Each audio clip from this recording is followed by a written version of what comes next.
Those who are able, please remain standing as we hear our gospel lesson this day from the Gospel of John, chapter 1, verses 1 through 14. In the beginning was the Word, and the Word was with God, and the Word was God.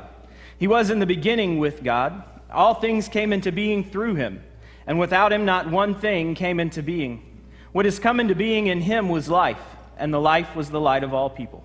The light shines in the darkness, and the darkness did not overcome it. There was a man sent from God whose name was John. He came as a witness to testify to the light, so that all might believe through him. He himself was not the light, but he came to testify to the light, the true light, which enlightens everyone, was coming into the world. He was in the world, and the world came into being through him, yet the world did not know him. He came to what was his own, and his own people did not accept him. But to all who received him, who believed in his name, he gave power to become children of God, who were born not of blood or of the will of the flesh or of the will of man, but of God. And the Word became flesh and lived among us, and we have seen his glory, the glory as of a Father's only Son, full of grace and truth. This is the word of God for us, the people of God. Thanks be to God. Amen. Please be seated.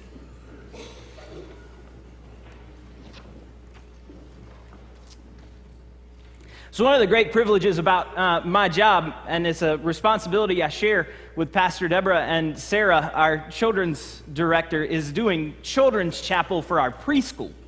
And one of the truths that I've learned from doing children's chapel this year with our kids is and with your kids is this.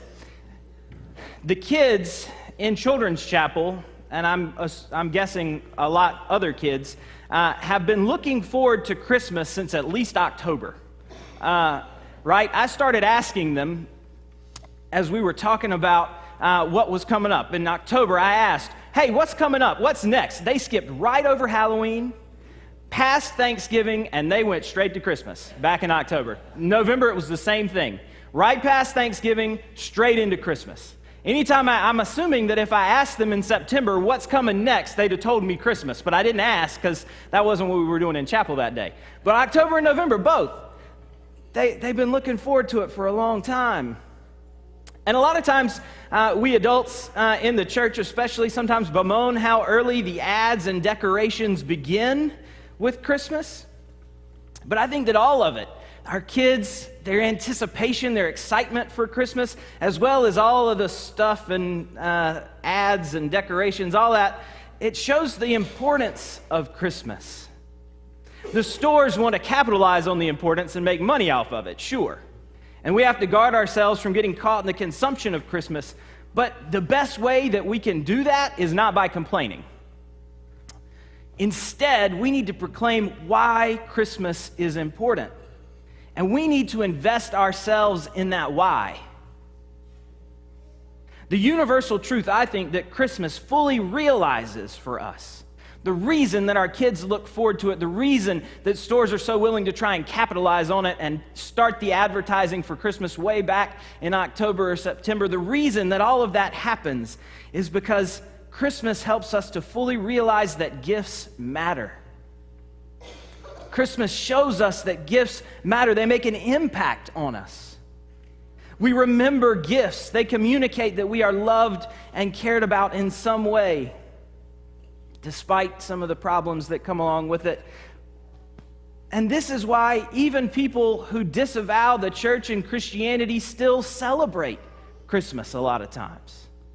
A lot of folks who don't want anything to do with the church still celebrate Christmas. And I think, maybe I put my optimistic pants on, but I think it's because they recognize that Christmas points out just how important gifts are, that there's something about Christmas that ties in with our need to receive gifts from those who love us and to give gifts to those that we love.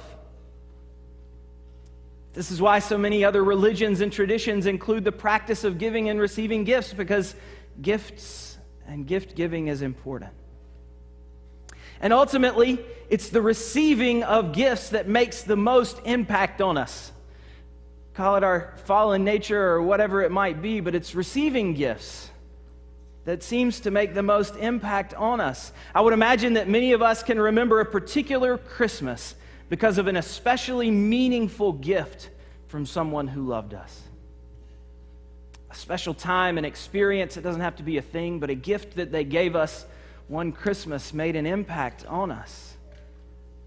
But for a gift to make its full impact, it has to be received. Somebody can give you a gift all day, but if you leave it wrapped with the bow on it underneath the tree and never look, never see what the gift was, never see how you could use it or play with it or whatever, it doesn't make the same impact, does it, just to receive that wrapped box? It's nice and pretty and all. For a gift to make its full impact, it has to be received. God has given the gift, to you and to me.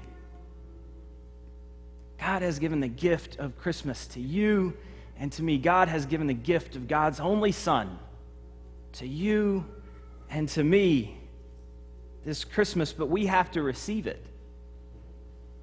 We have to receive Him. We have to receive the light of Christ into our life, as John tells us. The light, the Word, has come and has become flesh and has dwelled among us. But right there at the end of that beautiful passage about the light of Christ, about the Word made flesh, we hear John tell us that we have to receive it. That we have to receive Christ. We have to welcome Christ into our life, into our heart. We have to welcome Christ into the things we do, into the words we say, into the things we think. We have to receive Christ into us in order for the gift that God is giving, the gift of God's grace and God's love and God's mercy, of God's salvation, the gift of being like Christ. We have to receive it into us for it to make the impact that God intends. We have to receive this gift of Jesus Christ over and over again in our lives. That's why we gather at Christmas Eve and during the Christmas season. That's why so many of you are here today, to hear about that gift once more. To hear about the gift of Jesus Christ, come and made flesh and dwelling among us, ready to be received by us into our life, to cast out the darkness, to offer us salvation. And we have to make sure that everyone we know, everyone we meet, knows that this gift has their name on it too. That the gift just isn't for you and me, it's for all the world. It's for everyone we know, everyone we meet, of our friends and family. We're the ones now. We're the ones who go from this place to bear the gift into the world, to make sure that everyone knows that God has come and dwelled with us, that God has taken on flesh and become one of us, that God has offered us salvation and grace and love. It's up to us to take these gifts, this gift that we've been given, and bear it into the world and give it to somebody else. Because this is what John tells us. All who receive Him, all who believe in His name, He gives power to become children of God, born of God, just like Christ. God gives us this power when we receive the gift to become children of God, born of God, to be like Christ in this world, to be gift bearers.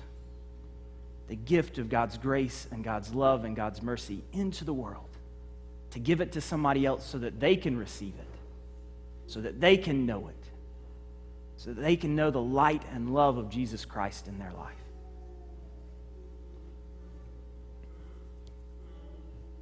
Merry Christmas. I hope that you have received the most important gift this day, not from me, but from God.